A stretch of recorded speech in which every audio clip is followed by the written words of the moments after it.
Kewajiban merupakan hal yang harus kita lakukan. Karena jika kita tidak melakukan kewajiban, maka akan mendapatkan kerugian bagi diri kita sendiri. Bahkan juga akan memberikan kerugian bagi orang lain. Proyek pembangunan yang tidak selesai, banyak bangunan yang terbengkalai, diakibatkan oleh kurangnya dana. Masih banyak jalan yang rusak, ada lubang di mana-mana yang dapat mencelakakan banyak orang. Hal ini merupakan salah satu dampak akibat kita tidak membayar kewajiban. Kewajiban apa itu? Kewajiban itu adalah kewajiban untuk membayar pajak. Salah satunya yaitu membayar pajak bumi dan bangunan.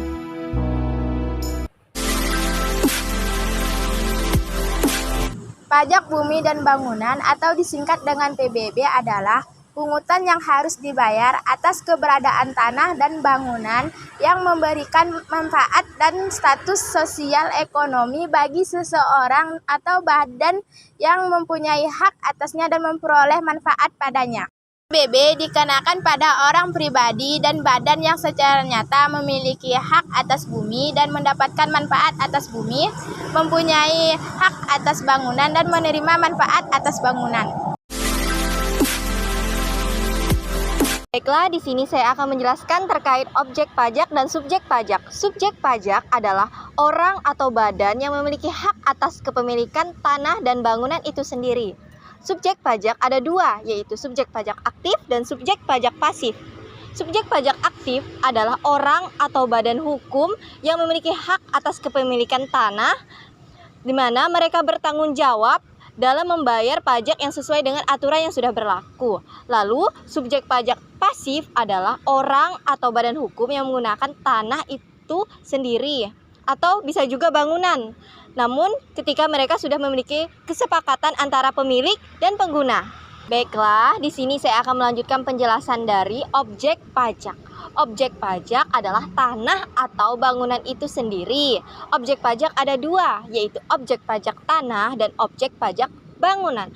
Objek pajak tanah adalah tanah yang dikenai PBB, di mana meliputi luas tanah, jenis tanah, dan lokasi tanah tersebut. Lalu, objek bangunan adalah bangunan yang dikenai PBB, di mana meliputi luasnya bangunan, jenis bangunan, nilai bangunan, dan lokasi bangunan. Dasar hukum pajak bumi dan bangunan atau PBB di Indonesia terdapat dalam beberapa perundang-undangan. Yang pertama yaitu Undang-Undang Nomor 12 Tahun 1985 tentang Pajak Bumi dan Bangunan. Undang-undang ini merupakan sumber hukum utama tentang pelaksanaan PBB di Indonesia, yang mana di dalam undang-undang ini terdapat mengenai objek pajak, subjek pajak, tarif pajak, kewajiban pembayaran, serta sanksi administratif. Yang kedua yaitu Peraturan Pemerintah Nomor 48 Tahun 1994 tentang Pajak Bumi dan Bangunan. Peraturan ini menjelaskan lebih lanjut mengenai pelaksanaan PBB di Indonesia, termasuk mengenai penentuan nilai objek pajak, penentuan tarif pajak, dan cara pembayaran serta pelaporan pajak.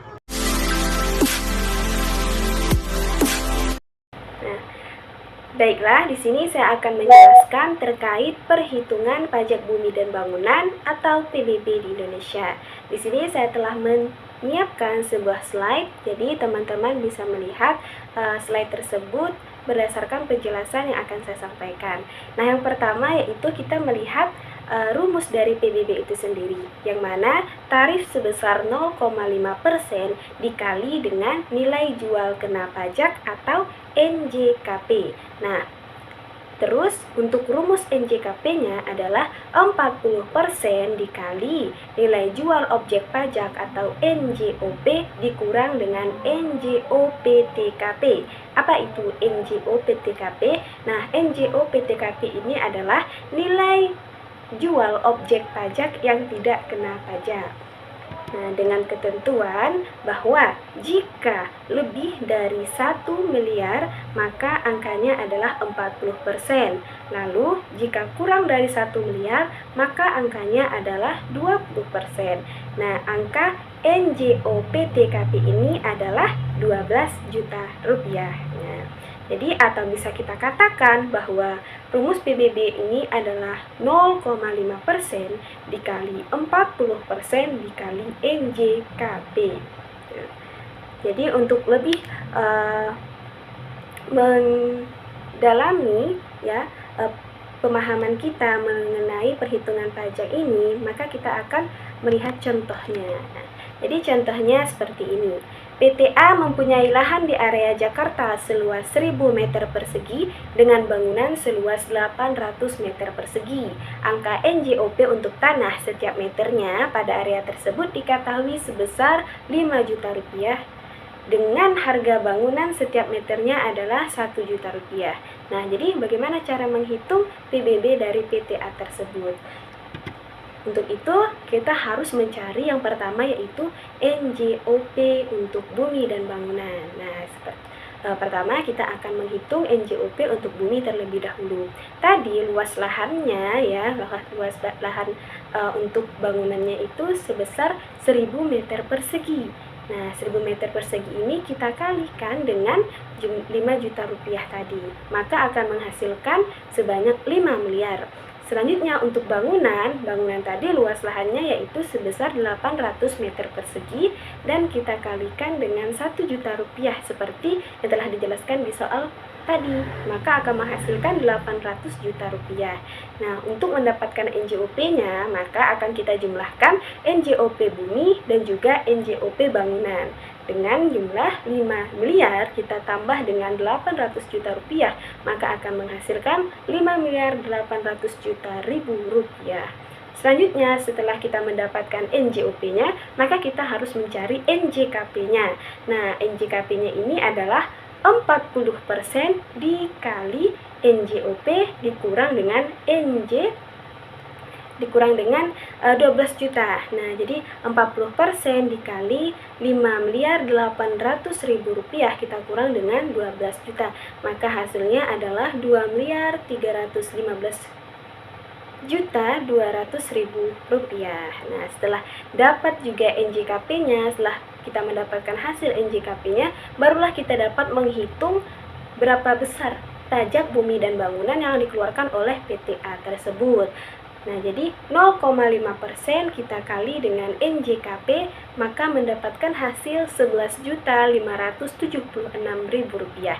Jadi dapat kita simpulkan bahwa PTA harus membayar PBB setiap tahunnya yaitu sebesar 11.576.000 rupiah.